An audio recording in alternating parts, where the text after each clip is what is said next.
Assalamualaikum warahmatullahi wabarakatuh. Bismillahirrahmanirrahim. Alhamdulillahi rabbil alamin. Wabihi nasta'in ala umurid dunia wa din. Wassalatu wassalamu ala rasulillahi sallallahu alaihi wasallam wa ala alihi wa ashabi ajmain. Ma'asyiral muslimin, sa'imin dan sa'imah yang dirahmati Allah. Puji syukur kita panjatkan kehadirat Allah Subhanahu wa taala yang telah menyediakan Ramadan ini sebagai bulan pengampunan, melebur segala kesalahan yang kita lakukan selama 12 bulan. Selawat dan salam kita panjatkan kehadirat Allah Subhanahu wa taala.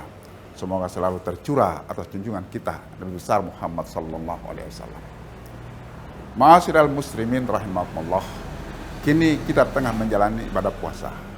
Kita tahu ada satu hadis yang memang khusus yang menyampaikan kepada kita hadis kursi itu adalah kullu amal ibni adam lahu illa saum fa innahu li wa ana ajzihi. Setiap amal ibadah dari anak Adam itu adalah untuk dirinya kecuali puasa. Puasalah untuk diriku. Dari sini kita bisa mengatakan bahwa puasa adalah milik Allah. Lalu muncul pertanyaan, mengapa ibadah-ibadah yang lain itu padahal kita lakukan itu hanya karena Allah? Di sini ada terdapat perbedaan khusus yang dapat kita tangkap. Marilah kita memahami. Kita berusaha memahami memahami hadis tadi yang mengatakan bahwa semua amal ibadah untuk dirinya, untuk anak Adam, hanya puasa untuk dirinya, untuk Allah. Dapat kita memahami bahwa puasa yang kita lakukan ini punya kekhususan tersendiri yang tidak ada pada ibadah-ibadah yang lain. Puasa tidak bisa diketahui orang lain bila dibandingkan dengan sholat. Orang tahu yang paling afdal itu kalau dilakukan secara berjamaah, maka di situ banyak orang tahu. Kemudian lagi ibadah zakat itu harus ada interaksi dengan orang lain. Mengeluarkan zakat itu harus dengan orang lain karena harus menyerahkannya kepada mustahik orang yang menerimanya. Kemudian ibadah haji, orang melakukannya itu sejak berangkat sampai pulang itu dikontrol dan dilihat, disaksikan oleh banyak orang. Tapi puasa, meskipun dalam bulan Ramadan ini kita rame-rame melakukan ibadah puasa, tapi siapa tahu tentang hatinya itu? Hatinya tidak ada yang tahu. Ia tulus ikhlas puasa atau tidak. Barangkali sebentar di tempat yang khusus tidak diketahui orang lain karena didesak, didorong, terdesak oleh lapar dan dahaga lalu ia makan minum. Tapi bagi orang yang puasa yang punya iman kuat bahwa dimanapun ia berada Allah melihatnya, maka ketika ia melaksanakan ibadah puasa itu dalam keadaan apapun, misalnya dia terdesak oleh rasa lapar dan haus, tapi ia tidak akan mau membatalkannya itu karena ia yakin dan percaya bahwa Allah melihat dia.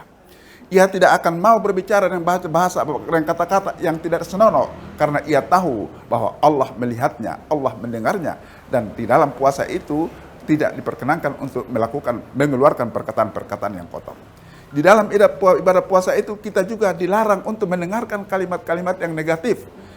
Memang ada bahasa mengatakan bahwa suatu pembicaraan yang diharamkan oleh Allah, maka diharamkan juga untuk mendengarnya. Dan itu pada bulan lain saya yakin bahwa semua orang tidak berperilaku seperti itu. Tapi dalam puasa ini semua orang berasa dan ada orang-orang khusus yang memang tekun menegakkan hal itu. Mulutnya dijaga, tidak mengeluarkan perkataan yang bertentangan dengan nilai agama. Pendengarannya dia usahakan supaya tidak mendengarkan hal-hal yang dilarang oleh agama. Kemudian mulutnya tidak berkata dengan kata-kata yang tidak senonoh. Inilah yang membedakan antara puasa dan ibadah-ibadah yang lain. Dan ibadah puasa ini memang khusus hanya Allah yang tahu antara diri orang yang puasa dengan Allah. Itu saja yang ada pada ibadah puasa ini. Ma'asyiral muslimin, sha'imin dan sha'imah.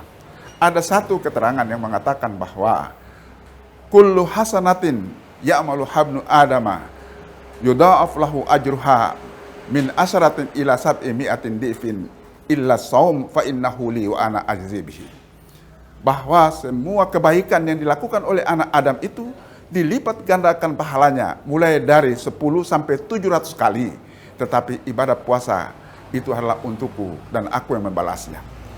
Dengan demikian ibadah yang lain kita sudah tahu hitungan pahala yang diberikan oleh Allah sesuai dengan tingkat kadar kualitas keimanan kita. Mulai dari 10 sampai dengan 700 kali, bahkan bisa lebih dari itu. Tapi ibadah puasa ini kaitannya dengan sabar. Maka di situ ada ayat Allah mengatakan, innama yuwaffas sabiruna ajrahum bighairi hisab. Sesungguhnya pahala sabar itu tidak ada bilangannya, tidak ada hitungannya, tak terbatas. Pahala sabar itu tak terbatas nilainya.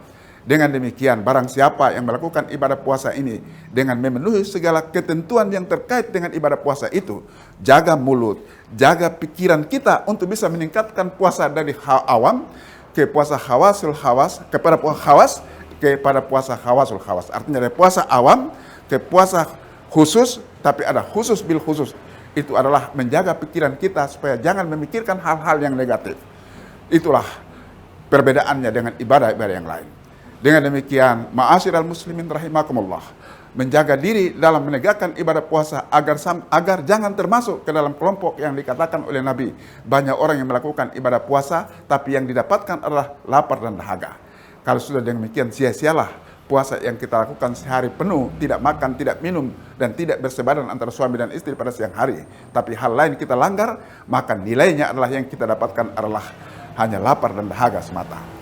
Ma'asyiral muslimin rahimakumullah, marilah pada saat ini kita anggap merupakan bulan terakhir, kita tegakkan ibadah puasa itu dengan menemukan terlebih-lebih menjaga kata perkataan, tidak bohong, tidak membicarakan aib orang, tidak berdusta, kemudian tidak adu domba. Hal-hal inilah yang merusak nilai ibadah puasa.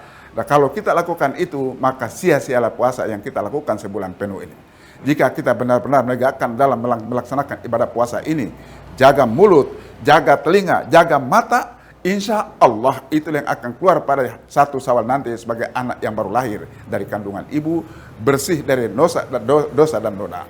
Kiranya apa yang saya sampaikan ini ada manfaatnya bagi kita sekalian. Wabillahi taufiq wal hidayah. Wassalamualaikum warahmatullahi wabarakatuh.